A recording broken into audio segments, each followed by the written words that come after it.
Mapagpalang araw kaibigan. Merry Christmas. Ang Pasko ay hindi na po talaga pwedeng ah, ano ba ngayon? 19. So 6 days. Kopas na. Sasakla, aring kopas. Kopas means Pasko. Yang Pasko talagang dumarating po yan taon-taon. Kada tumutungtong na po yung bear months kung tawagin. September, October, November, December. Kaya dito sa bansang Pilipinas, ang pinakamahabang selebrasyon ng Pasko. Kung hindi naman po bumabagyo, umuulan at maganda yung panahon, pagdating po ng September, yan, simula na yan. Nakakapaginig na po tayo ng mga hawitin patungkol sa Pasko. May mga nagpa-practice na dyan, mga carolers. Yan, caroling, ika nga. Dahil nga yan sa diwa ng Pasko. Pag diwa lang ng Pasko po yan. Pag wala ng Pasko, hindi naman mo magpapatugtog ng mga Christmas song o awiting pamasko. Wala ring caroling. Kasi mapipintasan na po yung tao. Kumbaga, kasi may Pasko lang kaya ganyan. Tandaan nyo po yan. Ang Pasko po ay dumarating, sabi nga nila, si Janet po yan, kasama si Chaching Bata. Kamukha ni Chachi. Yan na nga nagkakaso nyo, marami kasi Chachi, yung kamukha niya yung maliit na yun. Kaya sa gusto natin, darating ang Pasko. Ngayon, ang importante po sa Pasko, hindi yung December 25 o ano pa man petsa, kung buwan, kung ano man yan. Sapagkat maraming nag-aral ng kasaysayan, yung iba nag-aral sa Biblia, iba-iba ang kanilang espekulasyon sa Pasko. Merong September, October, sabi nila. Yan, napapanood po yan eh. Lalo na ngayon sa technology natin. Napakali mong pwedeng panuhorin tungkol sa Pasko. Zero. At yan, zero. Kalesa. Yan, hindi kumukupas yan. Hanap buhay yan eh. Iba-iba. Meron naman April, May. Po. Kasi noon ang kalendaryo noon, kalahati dito, kalahati doon. Halimbawa, January 16, then February 1 to 15, yun yung isang kalendaryo noon. May mga tawag sila dun sa kanilang mga kalendaryo. Ewan ko lang kung meron kalendaryo itong hawak kong Biblia, no? Sana meron. Yung mga tinatawag nilang hanapin lang natin yung mga pangalan ng kalendaryo noon. Ako, wala ito. Wala siyang kalendaryo yata sa index ito. Ito meron. Sandali ha. Dito. Ito. Nakalagay kalendaryo.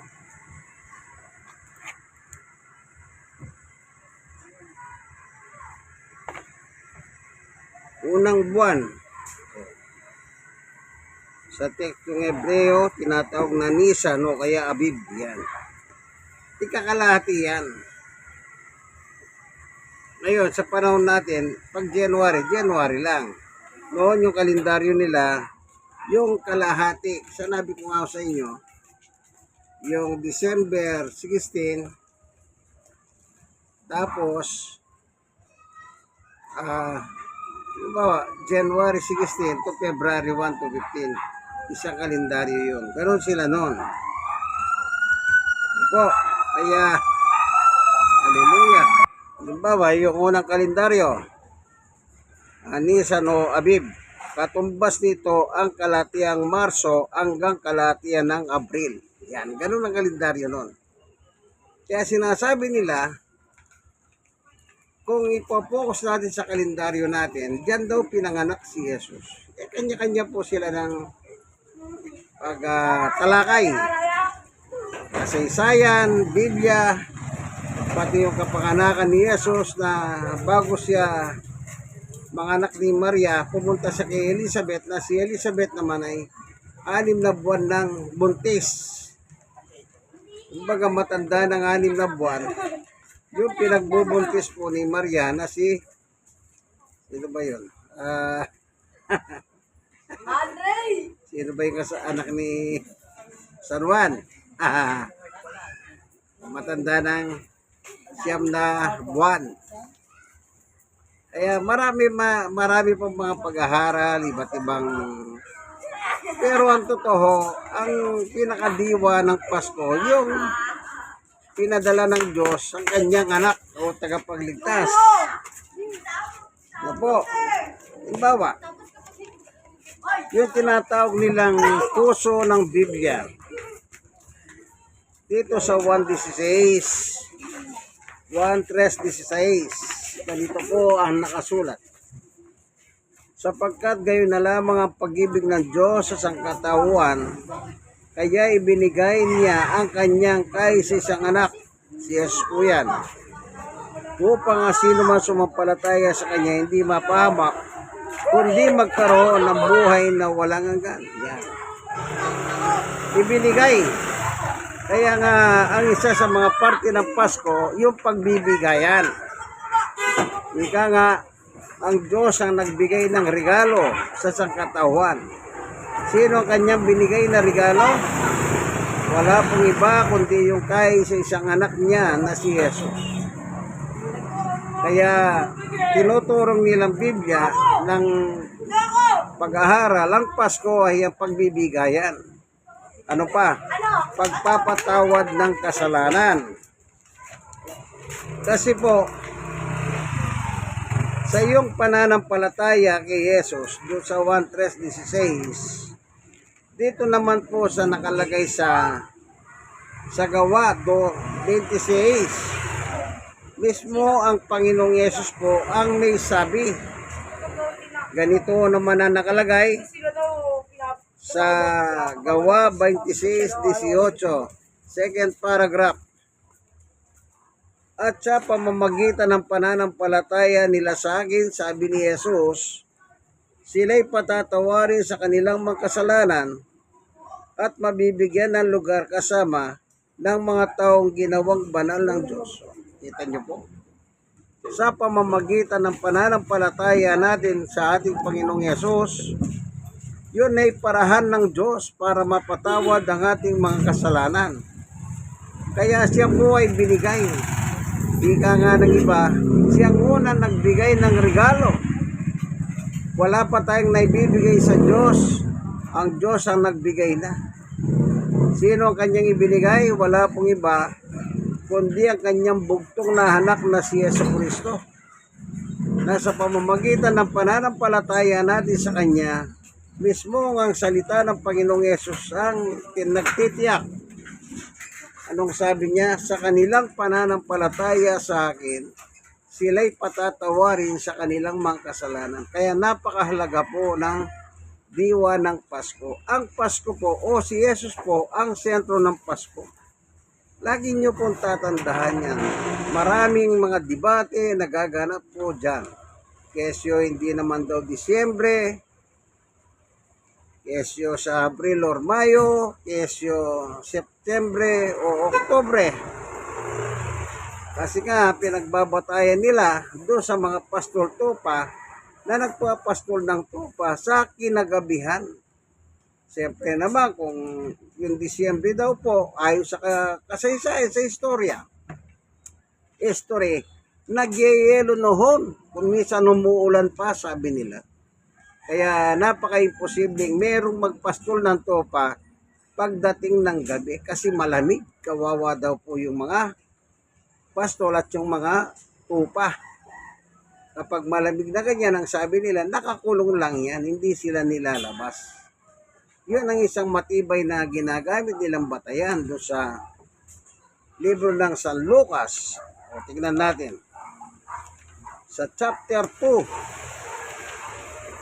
doon po natin mababasa yung mga pastol tupa. Sa 2 Colosas chapter 2 verse 8, doon may mga pastol na nasa parang at nagbabantay ng kanilang tupa sa gabing iyon. Yung nasa para, nagpapastol, nagbabantay ng kanilang pastol yung mga tupa. Yan ang isang matibay na ginagamit nilang batayan. Okay, sa dami ng debate niyan, gusto lahat tumama sila. Paano na lang, halimbawa, may nagsabi mga Abril, Mayo, o may nagsabi September, Oktobre, paano ngayon? Alin kaya sa tama sa dalawa? Ako, alam ko na kung sinong tama sa kanila. May tama sila. Ang diwa ng Pasko ay ano po? Pagpapatawad ng Diyos. Ano yun? May binigay. Halimbawa, sabi ng anghel ng Panginoon sa mga pastol tupa, ganito sabi niya, 9, tumayo sa harapan nila isang anghel ng Panginoon at nagliwanag sa kapaligiran nila ang kalwalatian ng Panginoon. Ganun na lamang kanilang pagkatakot. Ngunit sinabi sa kanila ng anghel, huwag kayong matakot. Ako may dalang magandang balita para sa inyo na magdudulot ng malaking kagalakan sa lahat ng tao. Anong sabi? Huwag matakot. Isinilang sa inyo ngayon sa bayan ni David ang tagapagligtas, ang Panginoong Yesukristo. Yan ang nagbibigay ng malaking kagalakan. Hindi yung pagtatalunan nyo pa yung petsa. Gusto ng kabila, sila ang tama. Gusto ng kabila, sila ang tama. Pareho nga kayo may tama Ang diwa ng Pasko, yung pagpapatawad ng Diyos. Yung evento, yung pangyayari. Ano yung evento o pangyayari? Meron pong isang pinanganak na lalaki. At ang pangalan sa kanya ay Jesus. Ang Jesus na ito po yung tagapagligtas, tagapagalis ng kasalanan ng tao sa buong mundo. Kung sila po ay sasampalataya sa kanya. Tandaan nyo, kailangan po yung pananampalataya kay Jesus para mawala yung kasalanan. Yan ang maliwanag na nakalagay. 1:3:16. Gayon na lang ang pag-ibig ng Diyos sa sangkatauhang kanyang ibinigay, ang kanyang kaisa-isang anak, si Jesus yun, na sino man sa kanya sumampalataya ay hindi mapahamak sa impyerno, kundi magkaroon ng buhay na walang hanggan. Buhay na walang hanggan. Hindi ka pahamakan kung sasampalataya tayo sa Kanya. At sa pamamagitan ng pananampalataya sa Kanya, mismo ang Panginoong Yesus ang nagsabi, mapapatawad o patatawarin sa kanilang mga kasalanan. At isasama sa mga ginawang banal ng Diyos. Napakaganda po pala. Pag sumampalataya ka pala, kaibigan, magiging santo ka pala. Magiging banal ka. Sinong may sabi? Pati Panginoong Yesukristo. Magiging banal ka, sabi niya. Kasama ng mga ginawang banal ng Diyos. Amen. God's word all the time. Kaya napakahalaga yung pananampalataya. At ang pananampalatayang yan din po ang mismong hahanapin ng ating Panginoong Yesukristo kapag siya po ay bumalik dito sa ibabaw ng lupa. Kapag kukunin na niya yung mga mananampalataya sa Kanya. Tandaan nyo, ang kukunin niya ay mga mananampalataya sa Kanya. Hindi lahat ng tao ay kukunin ni Jesus. Makikita siya, pero kung hindi sila totoong mananampalataya, hindi po sila kukunin. Dito po sa Lucas 18:8, ganito ang nakalagay sa second paragraph. Ngunit sa pagbabalik ng anak ng tao, title ni Jesus yan. Ganito natin basahin. Ngunit sa pagbabalik ng Panginoong Yesukristo, May daratnan pa kaya siyang mga taong may pananampalataya. Anong hinahanap niya? Taong may pananampalataya. Sa ganong bagay, yan ang mahalaga. Hindi mahalaga kung pinakamayaman ka sa buong mundo o parang ikaw si Bill Gates. Hindi. O kung sino man yung mga nasa kagaya sa Pilipinas na nakalaga sa Forbes magazine na pinakamayaman. No? Nung araw sila Lusyutan, Go Kongwei, ISM, sila po yung naggaganyanan sa yaman. Hindi naman pinag-uusapan kung mayaman ka eh. Hindi. Ang pinag-uusapan dito, kaya anuman ang iyong kalagayan sa buhay sa mundong ito, ikaw ba ay may pananampalataya sa Kanya? Pag sinabi naman po pananampalataya kay Jesus, hindi lang basta pananampalataya, kaibigan. Ito po ang nakalagay sa 1:35. Ang isinugo ng Diyos ay nagpapahayag ng mga salita ng Diyos. O si Jesus po yan. Nung narito sa lupa, nangaral siya. Ng 3 years. Sapagkat lubusan niyang ipinagkaloob ng Diyos sa kanya ang Espiritu. 36. Ang sumasampalataya sa anak kay Jesus ay may buhay na walang hanggan. Ngunit ang hindi sumusunod sa anak kay Jesus ay hindi magkakaroon ng buhay, sa halip mananatili sa kanya ang puhot ng Diyos. Marunong din po palang mapuhot ang Diyos. Kanino na po puhot ang Diyos? Ayon po sa Biblia, binasa natin, ngunit ang hindi sumusunod kay Jesus sa anak ng Diyos, yes po yan, ay hindi magkakaroon ng buhay na walang hanggan. Sa halip manatili sa kanya ang puhot ng Diyos. Sila po yung mapaparusahan sa apoy ng impyerno. Itong mga hindi sumusunod sa ating Panginoong Jesucristo. Tatandaan niyo po, ang buhay ng tao ay napakadali lamang, kaibigan. Di natin alam kung kailan tayo papanaw sa lupang ito. Maaaring sabihin natin, yung iba sabi niya, ay ang lahi niyan, mahaba ang buhay. Yun naman, iba naman, may lahi ng mga yan, maiksi ang buhay. Kanya-kanya pong paniwala sa kanya. Kaya maiksi, kaya mahaba ang buhay mo sa lupa, kaibigan. Ang mahalaga, ikaw ba ay sumasampalataya sa Panginoong Yesus? Kapag naman sasabihin mong ako'y sumasampalataya, yung iba naman, kinatato pa. Akala mo ba pag nakatato, garantisadong pupunta na sa langit? Hindi. Hindi naman patatuan yan, kaibigan. Pananampalataya pinag-uusapan dito. Yan ang diwa ng Pasko. Yung pananampalataya mo sa pinanganak ni Maria. Sino ba pinanganak ni Maria? Di walang iba kundi si Jesucristo. Siya yung tagapagligtas. Ang sabi do ng Mateo 1, chapter 1. Basahin natin. Ano nakalagay dito? Ito, 21. Magsisilang siya ng isang batang lalaki at Jesus ang ipapangalan mo sa sanggol. Si Jesus po yun. Sapagkat ililigtas niya ang kanyang bayan sa kanilang mga kasalanan.